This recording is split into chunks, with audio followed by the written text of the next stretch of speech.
Hi, everybody. I'm BJ. I'm the genealogy specialist at the Maine State Library.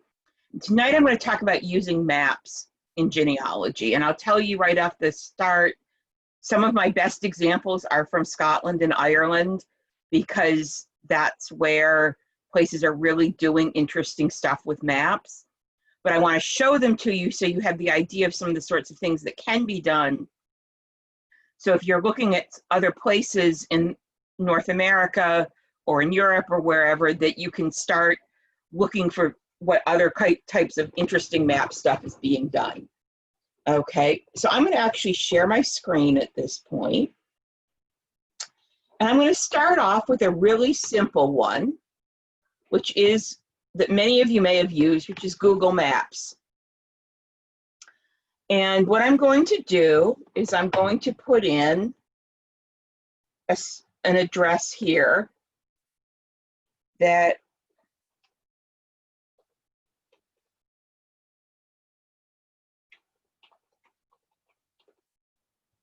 oh, maybe I don't have it spelled right.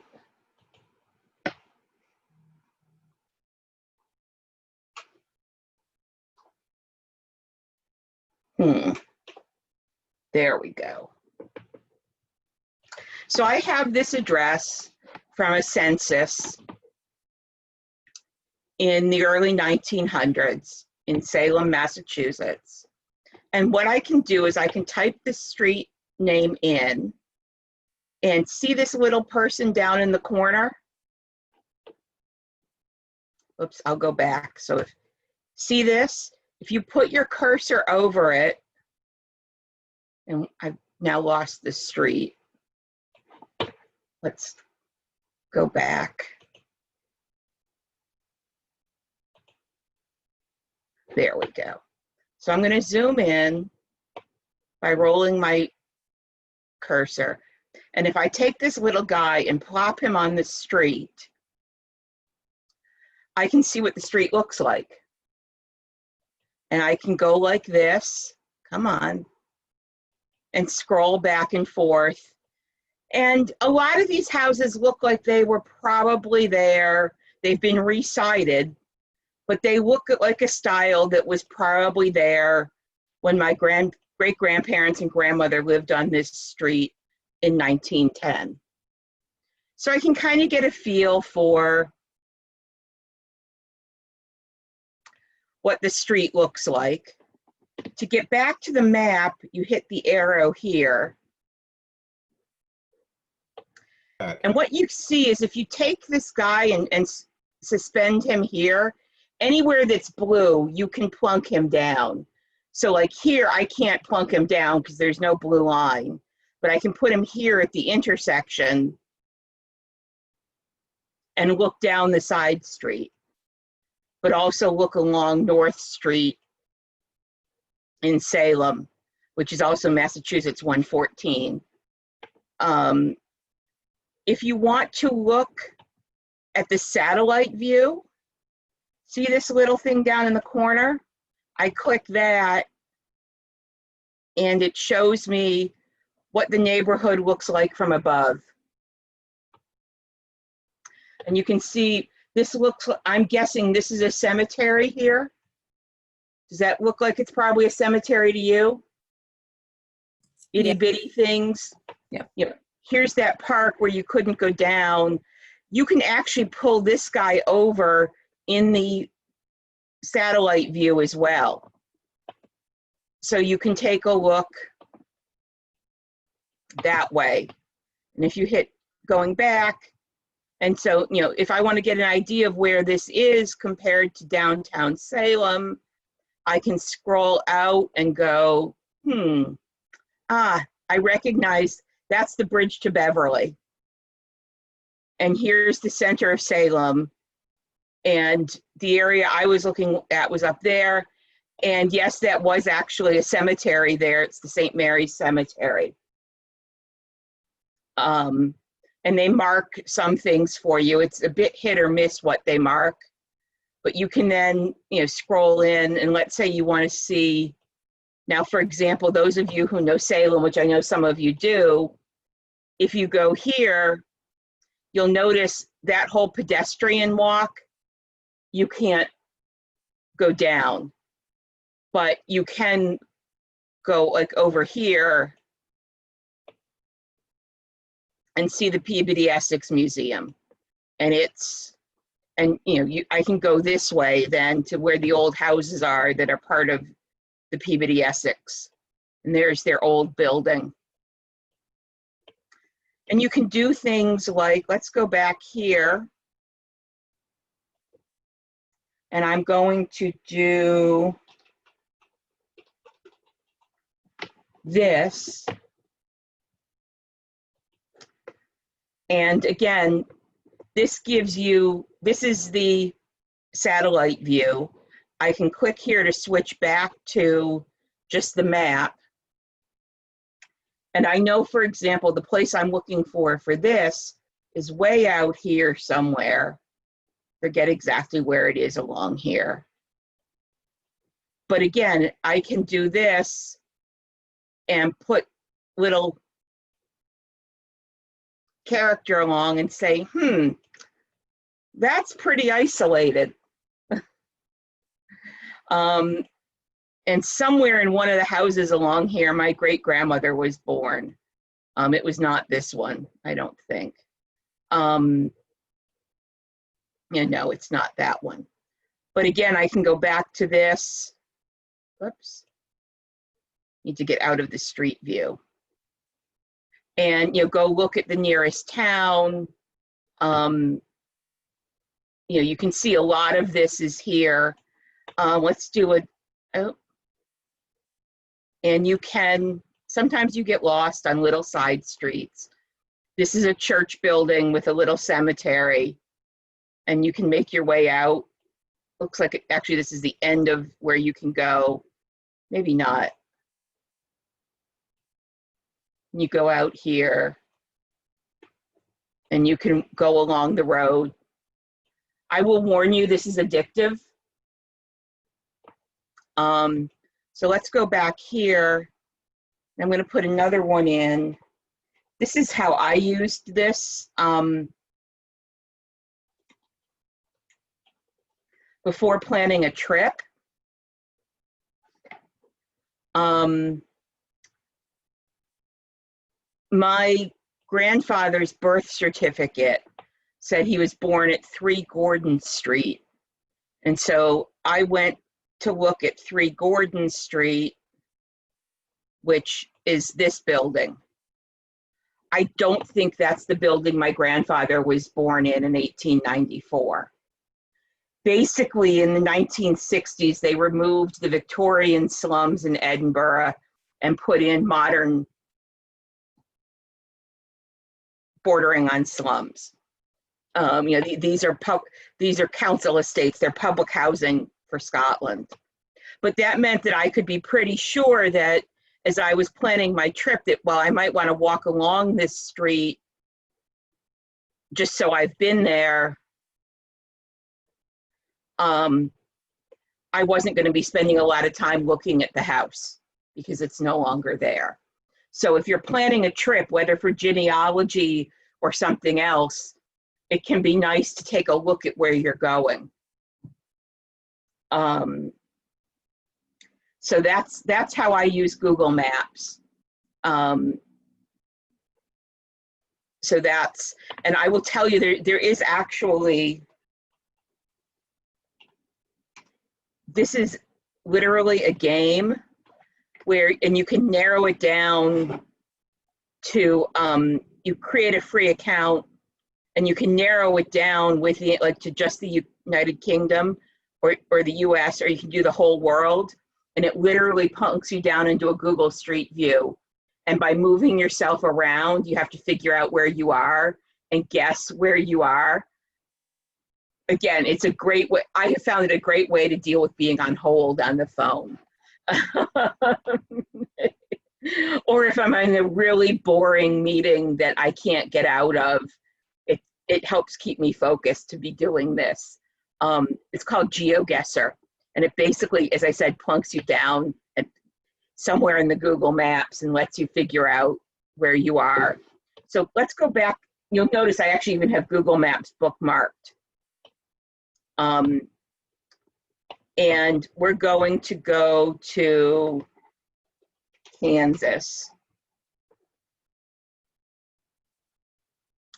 And what's interesting, when you scroll further in Kansas, remember several weeks ago when I talked about land records and how things were laid out in sections? Look how neat the roads are in this part of Kansas. That's not how it is in New England. So just a sample, I was able, let me scroll out, and I want to go up to Wisconsin here. I forget exactly, it's right over the line. It's here near Janesville and Beloit. One of my couple greats grandfather, there it is, it's Emerald Grove. And the roads I was able to pick out, the roads have changed so little since he was in a property owner's map in the 1870s. I was able to look at this map and figure out, I think his house was down right in here by this curve. It was one of these right in here. And I was able to go and look, and this may not be it, but I was able to take a look and go, you know, yeah, that's a house of the right era. So it's a nice way if you can't travel, you know, if you look at this, that definitely looks to me, and this shadow here is their car that goes around to do these maps. This looks like a reused schoolhouse to me. Anyone else get that sense? I think so. They're calling it a town hall, but I'm guessing it's a reused schoolhouse. Yeah. The town owned it, and when they went to consolidated schools, they made it the town hall, because that looks way too schoolhousey. But yeah, so sometimes you'll get this shadow from the, but it's, if you look at, let me go back to this and go way out. There are places you can't do this. Let's go out further. Most of the US is covered. Europe is interesting. Notice what's missing. Germany and Belarus have not allowed Google to do this, whereas a lot of the rest of Europe has. Just so you know that, unfortunately, Germany, you can't do this. The other thing that happens when you get into like some of the really rural areas of the United Kingdom, you will get people who have uploaded, see those circles? There's not really a road there, but somebody has uploaded a picture. And so you can't move around, but you can look at the terrain to see what it looks like. But yeah, it's unfortunate because I know cases where being able to look in Germany would be really helpful. You'll see there's a little bit in some of the cities, but you don't get the whole rural areas that you do in the rest of Europe. And I can tell you from playing Geo Guesser that there are huge parts of South Africa that look like huge parts of Australia. But if you look at the map, you can kind of see why. A lot of Australia and New Zealand's been done. That's kind of pretty, isn't it? I think those are those look like penguins. Those are penguins. So that's Google Maps. Simple, basic, but a pretty nice place to start if you're looking to see, you know, was your ancestor's address a neighborhood that's been completely bulldozed in order to put in the shopping center, or is it a well-maintained neighborhood, or is it, if I look at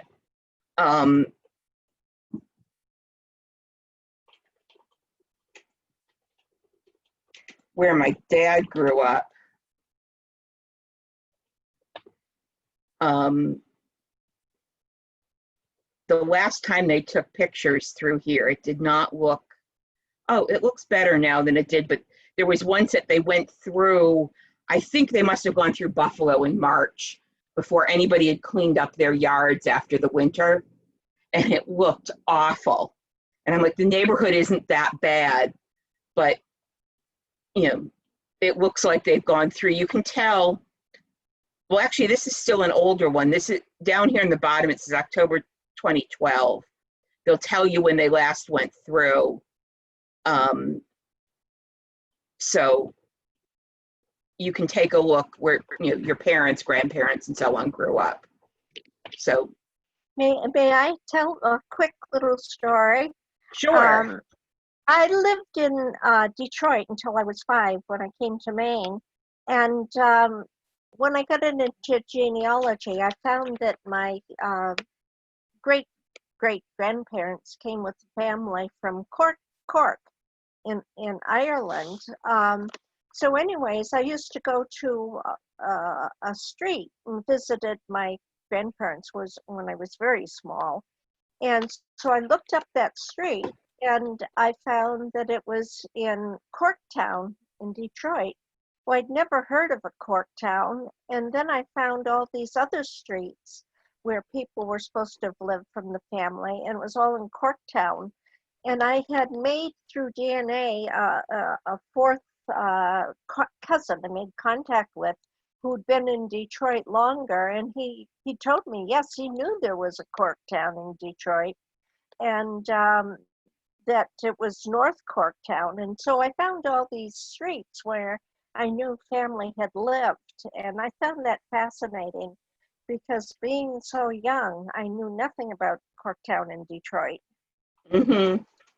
Yeah, and that's, one reason maps are helpful is if you're looking at different addresses you have for a family, let's say they moved 5 times and you have 5 addresses from birth records and census records for your great-grandparent, your great-grandmother during her childhood. Were they all in the same neighborhood, or did they move from one part of the city to another? And so that's worth knowing, because if all the moves were within 3 blocks, it may have been that something kept them there. That was the only church of their denomination, or their family was there. Whereas if they moved across the city, was it because of a job, something else?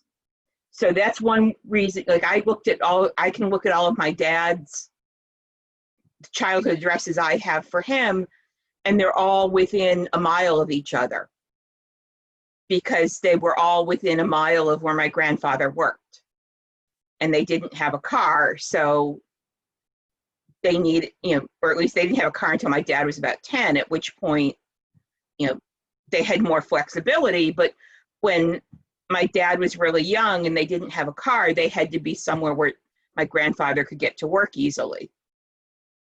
So that's one of the things. So let's turn now, here's Library and Archives Canada, and they have a special map page. And they tell you, so here's what they've got. They've got air photos, they've got county atlases, they've got charts, they've got some fire insurance and electoral maps. And so if you Google Maps, Library and Archives Canada, this is the first page that comes up. And as I said, so let's take a look at this.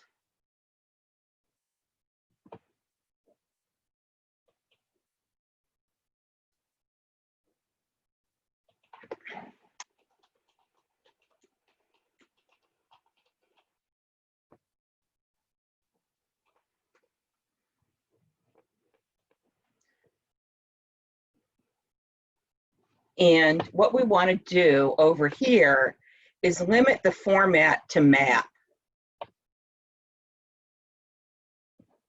rather than book or all. And if we look here, this looks like it is not online, but it tells you it exists. And so it might be worth Googling this to see if it's elsewhere. They do have some online. Where is? And let's go back here. I think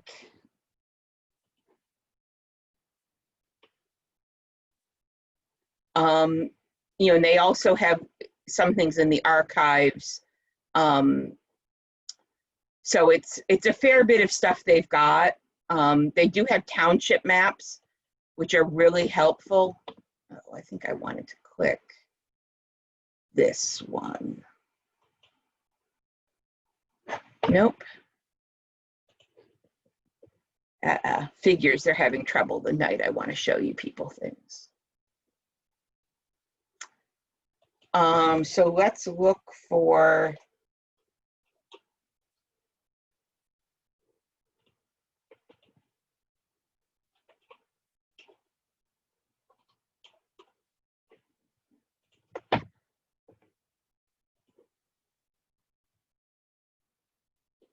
so here's a 1917 map of Guelph, Ontario. Again, it looks like it's not online, but you can possibly order a copy. And so if you needed that, and again, just knowing what exists can be very helpful. So that's Canadian stuff. Here in Maine, the Osher Map Library has an absolutely amazing collection. And when things open up again after all of this, if you're looking for an interesting day trip, if you live here in Maine, they usually have an interesting exhibit going. They often have an online version of the exhibit. And they have, along with the Fogler Library at Orono and the State Library, those three collections basically cover any map that's ever been made about Maine. So you can browse what they have online and take a look at all of, you know, they have some things here.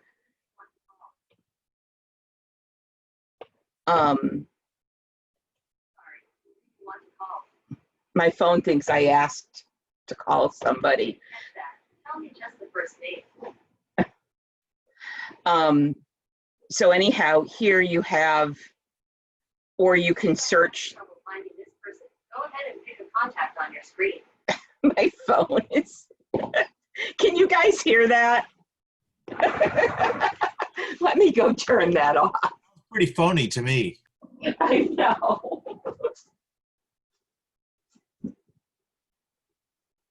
I have no idea what I said that triggered that. But, you know, you're getting me, not some polished, you know, celebrity genealogist. You're getting real life here. Cats. Maybe your phone is lonely. Yeah, cats. Oh, no, it's not. I've had it in my hand almost all day. You know, between the cats and the talking phone. And speaking of cats, I don't have my video on, which is probably a good thing because this is what you would see. So anyway, back to tonight's topic. Sorry, I'm at the point where I'm just laughing because, you know, you're getting, this is the joy of working at home and you're getting real life here. So anyway, the Osher Map Collection has an excellent collection. They're at the University of Southern Maine at the campus right in Portland. right off 295 if you've gone through downtown Portland. Amazing collection with some just really very good people, excellent researchers and very helpful people working there. So I would highly encourage you, if you have map questions about Maine, that it's worth taking a look and searching their collection to see if they've already digitized something that you need. Okay, so that's the Osher map collection. This is the Library of Congress, and again, they have a lot. One of the things they have a fair bit of are the Sanborn fire insurance maps. And I'm going to just use this one because it comes up, it's the first one up. And basically these were what they sound like. They were an attempt to, when I show you what they've got, you'll understand why they're called fire insurance maps. So you look at this, and we'll blow it up so you can see it. And what they're doing is they have information about the buildings. So here's one that's doing wholesale paper storage. That's going to be a fire risk. They've got a wagon shed and a carriage shed. They've got hay and wagons. And you can tell this building is 2.5 stories high. This one's 2 stories high. I've forgotten, I think the yellow is wood buildings and the pink is brick, something like that. They're showing you the distance between buildings because, if 2 buildings are right on top of each other, that's going to be a higher fire risk than if there's some room between. And so this, again, can help you look at where your ancestor lived and see, were they living over a block of stores, or were they in a single family house, or were they in, were they in one of these that's a little tiny house out behind other people, do they have a nice big lot, a little lot in between? This looks like it was probably a 2-family house, given that line down the middle. What So, year, side duplex, yes. what year was this map made? This is 1905. Is that the And old? they go back into the 1800s. Oh, And then you'll find them online up to copyright issues. I forget when the earliest ones were. Let's do, where's the search? Sanborn maps. So the majority of these are going to be the early 1900s, but you will find some from earlier than that. See, here's their date sequence. So about 1/3 of them were before 1900 and 2/3 after. So if we limit it to this, and I don't think there are many for Maine in here. Let's take a look. Anyone seeing Maine? There's Maine.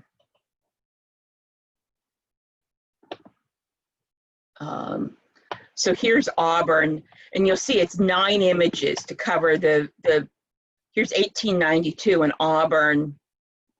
They give you an overall map of the city so you can figure out which sheet you need. And then you click on the relevant sheet, and here you have High and Court Street, which some of you may know that intersection. And again, you can see it shows how closely packed buildings are. This is down on this is the Androscoggin here. And so you would find that if you blew this up, you've got some shops here. You've got a bank, which is probably not a fire risk as much as it is a theft risk. You have a junk and rag sorting, which is probably going to be a high fire risk. You have the shops that are running on water power. A paint shop obviously is going to have a lot of flammables. Can you go So a little bit left to number 204? left this way. Yes. 180. Can you get to 204? That's where my uncle lived. Okay, that's the next map, but we can do that. I think it. Let's go back to here. Whoops. Let's see. That was map 3. So I'm doing this partly to show you how you do it.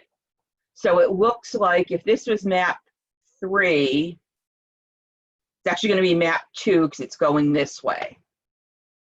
But if we wanted to go up along Court Street, it would be map 7.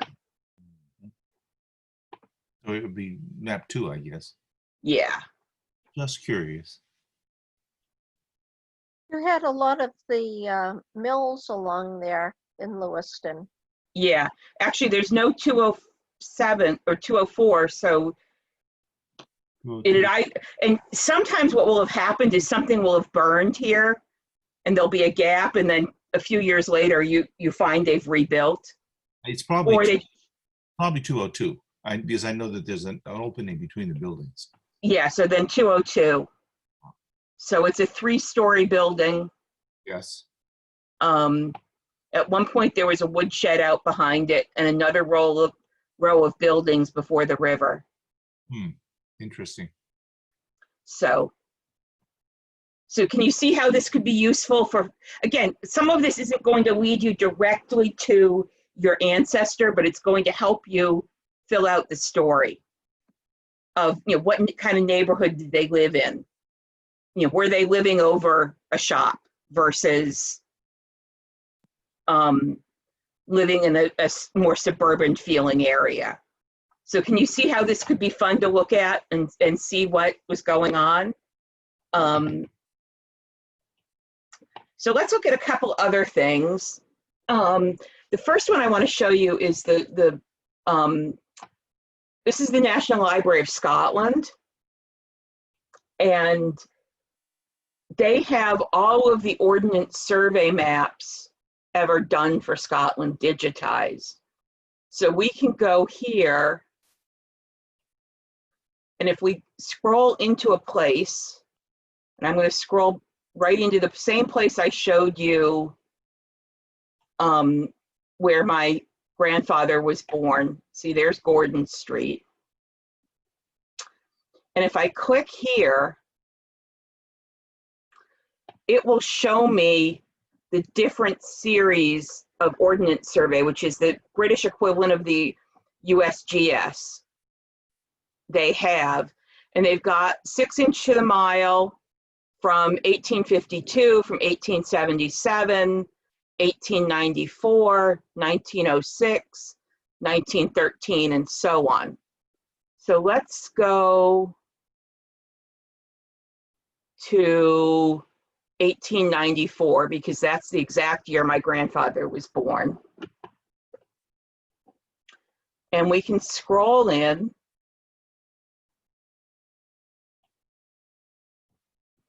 And I can tell you from experience reading these that this is basically just standard issue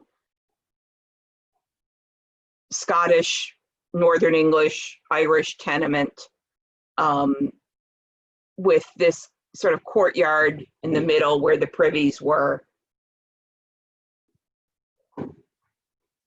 But again, you get an idea about what's nearby, which churches they might have gone to. There was actually some open area near them, which isn't always the case. And then they also have, let me back up here. We can go in and do the 25-inch to a mile, which wait till you see the detail on these.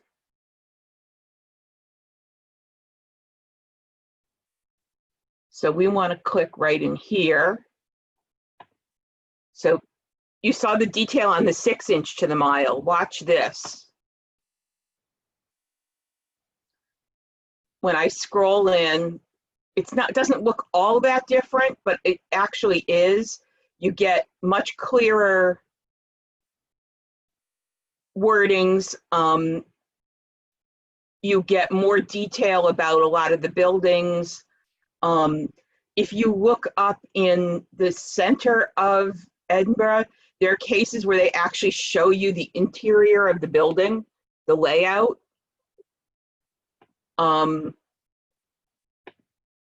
And you can see, here's a place where things have been laid out but haven't been built on yet. So this is really pretty amazing to be able to sit here and do this. So they have that.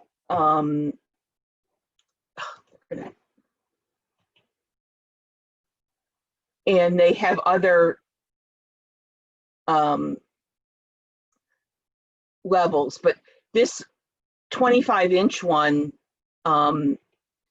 did not cover the whole country, but if it does, as you can see, there's a lot of the country they didn't bother to do it for because that's just empty area. But it can be a great way to find places that, so for example, the, oh, where are we? Where did Hoik go? There we go. So that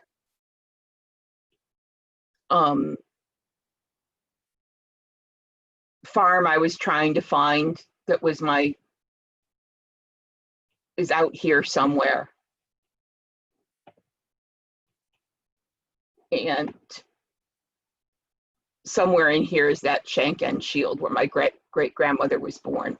But you know, when you do this, they're telling you, they'll show you the farm name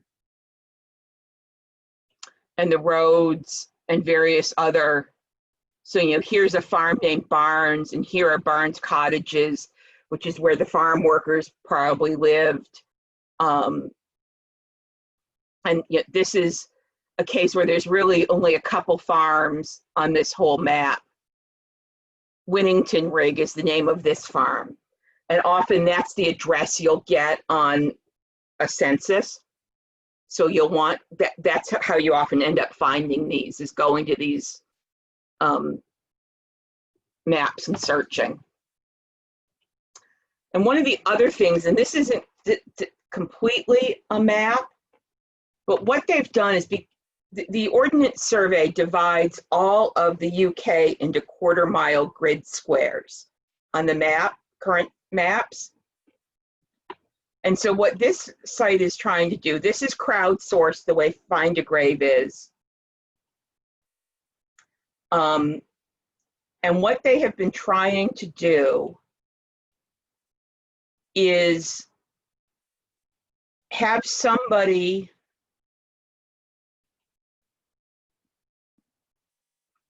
give a picture, do a photograph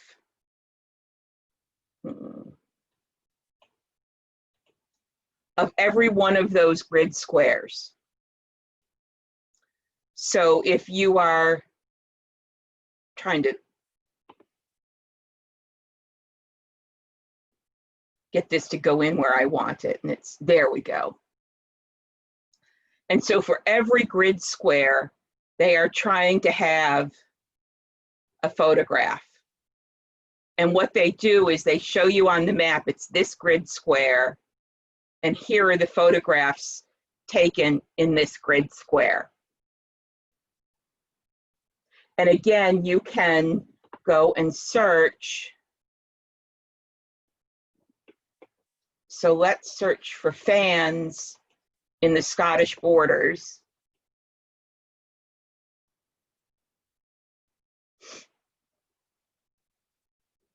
And this is the right one, I think. No, this is not it. That's in the entirely wrong part of the country. Here we go. This will get us. This is it. Again, this is one grid square. It's this grid square. There are 4 images for this square. So if we click here, here are the 4 images. You can see it's a decrepit, dilapidated house now. Again, this is where a couple great-grandmother of mine was born. Her father was a shepherd, and it's up on the top of a hill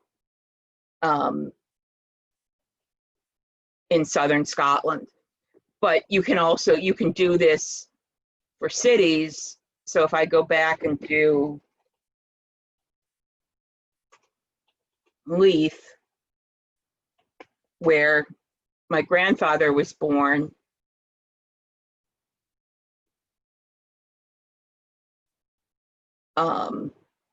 I can click here, and then if it's not quite the right grid square, which it is, this is Gordon Street here. There are, because it's in the middle of the city, there are 422 images instead of 4 for this square. But you can still go and look through it and get a feel for the place. Does that make sense as a fun way? If you've got ancestors in the UK that you're trying to get a feel for the area, how this could be fun to use? Okay, and one last one, and then I will, this is maybe my absolute current favorite map thing. I showed this to some of you when I did the Irish research.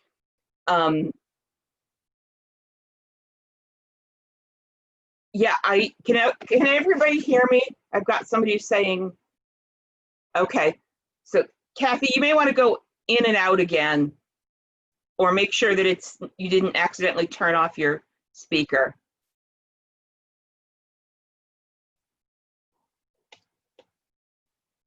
So what you do here, Griffiths Evaluation was done in basically 1847 to 1864 for tax purposes. But it's now, because of the lack of Irish censuses for this era, it's become quite helpful for finding where people were in that year period. And the man who's the biggest expert around on Irish genealogy talks about how it's sort of a snapshot after a cataclysm, because most of this is post-famine, the years immediately after the potato famine. So I'm going to put in a family name and a county. And I'm going to go for, where is he? James. And if I click here, we get the details on, he was at, we're going to be looking for position 38. This was taken in 1860. And it's sheet 58, map 4. And he's in in County Tyrone, in a townland called Carntal Moor. Moor in this case is the Gaelic name for big. And if we click here, we'll get the map in a new window, and this is going to take a minute. Griffiths was from 1848 or 1847 to 1860 was the original survey, and then they kept it updated as changes happened, but those aren't online, just the original survey.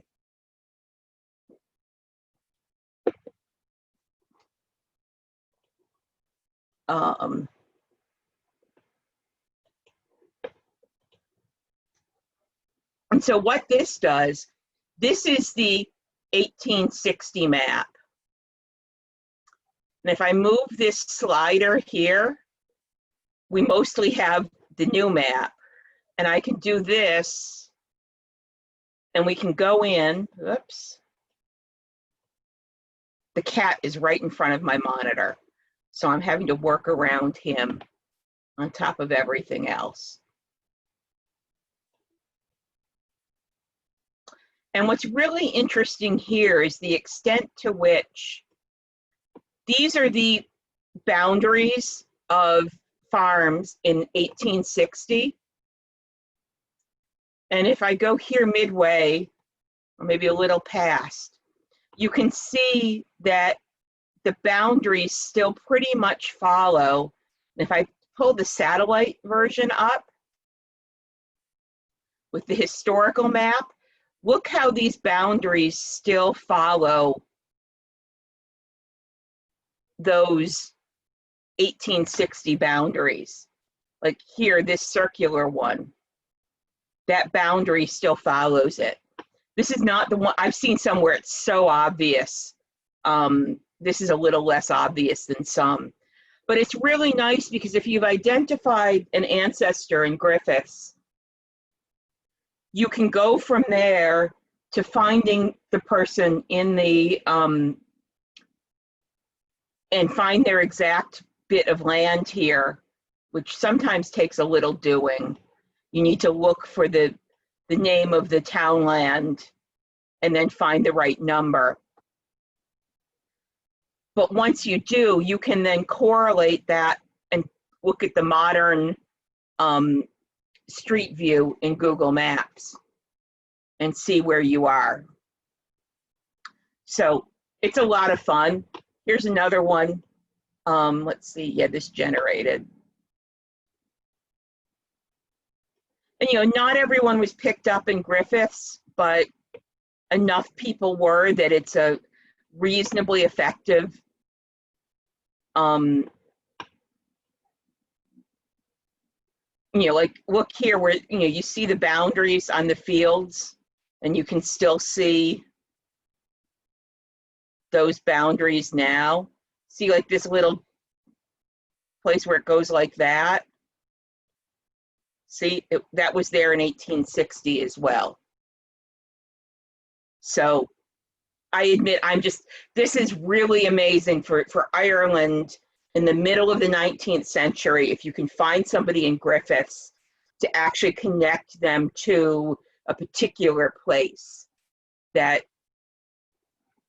without, you know, hours of research to figure out where it was and which, and then within the townland, which field was your ancestors.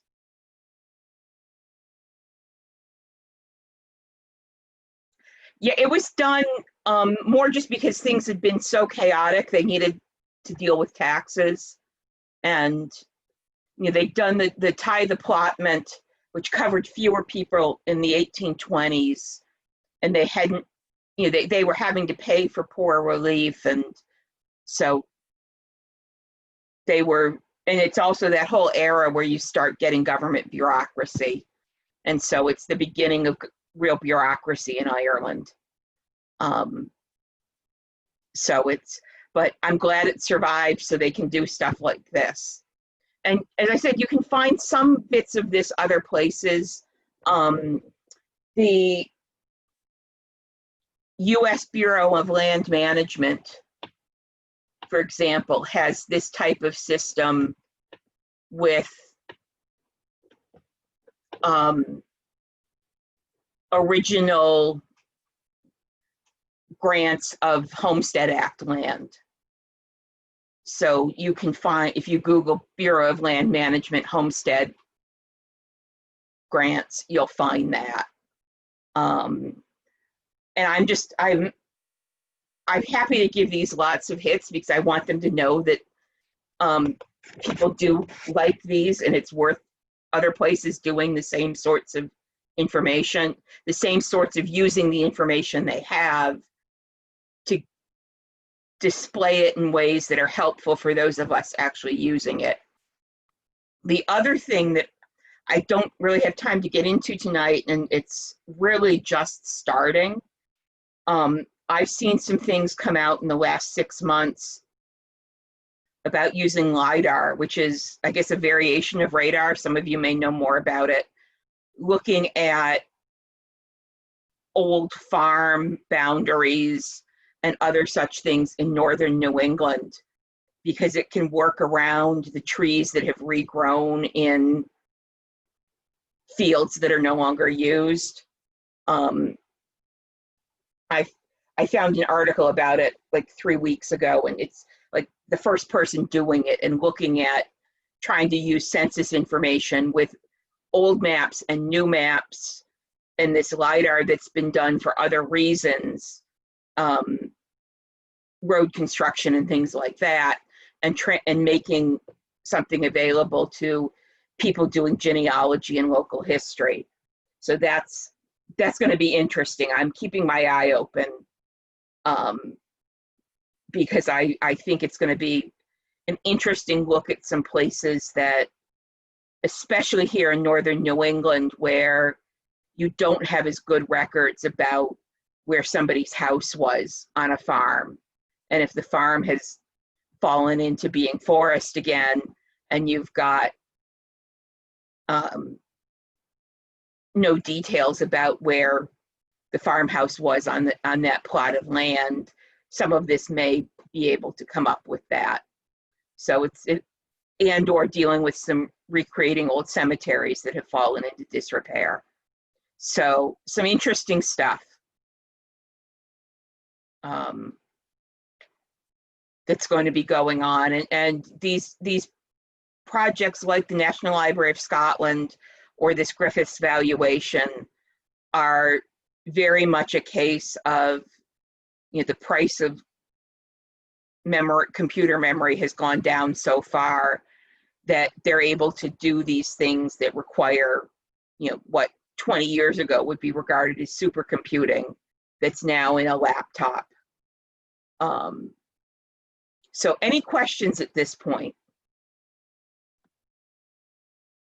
I have a comment regarding these Sanborn maps. I mean, it is great that they're on Library of Congress. I just wanted to point out that sometimes they may not have all of the same pages. And as an example, I've seen the one in the history room at Patent Free Library for, I forget which year. And then because I couldn't be at the library at some point when I was working on something, I looked to see if that particular year was on Library of Congress, and it was, but it didn't actually have all of the same pages that are in the physical form. So obviously it's really great to have that available. Definitely encouraging people to use it. Just be aware that might still be worth checking when you can locally, just to make sure that there's nothing. If you find what you're looking for, then it doesn't matter. But in my case, it happened to be the page I needed. Karen's definitely right. If you don't find it somewhere like Library of Congress, because they by no means have all of them up, check with the State Historical Society, State Library, State Archives, State University special collections, or maps or whatever they have, and then local and county historical societies. I don't know of many local libraries that have them online, but I do know of some local historical societies that have done them for their county. So don't assume that if it's not at Library of Congress that you can't find it online. You know, so like let's say I wanted to go look into Wisconsin, where, and they tend to not be done for rural areas. Those are very much in towns and cities. But let's say I wanted to look and see if that town in Wisconsin where my couple greats grandfather ended up, if it wasn't at the Library of Congress, I would check the Wisconsin Historical Society and the University of Wisconsin's library to see if they had digitized them. Does that make sense? Is how to find them? Yeah. And again, if you're stuck, send me an email and I'll look, and if I can find them, I'll let you know. So. BJ? Yes. Do you know anything? I've heard the name Randy Majors. in connection with genealogy and maps. I don't know much more than that. Do you know anything about him? That's about what I know.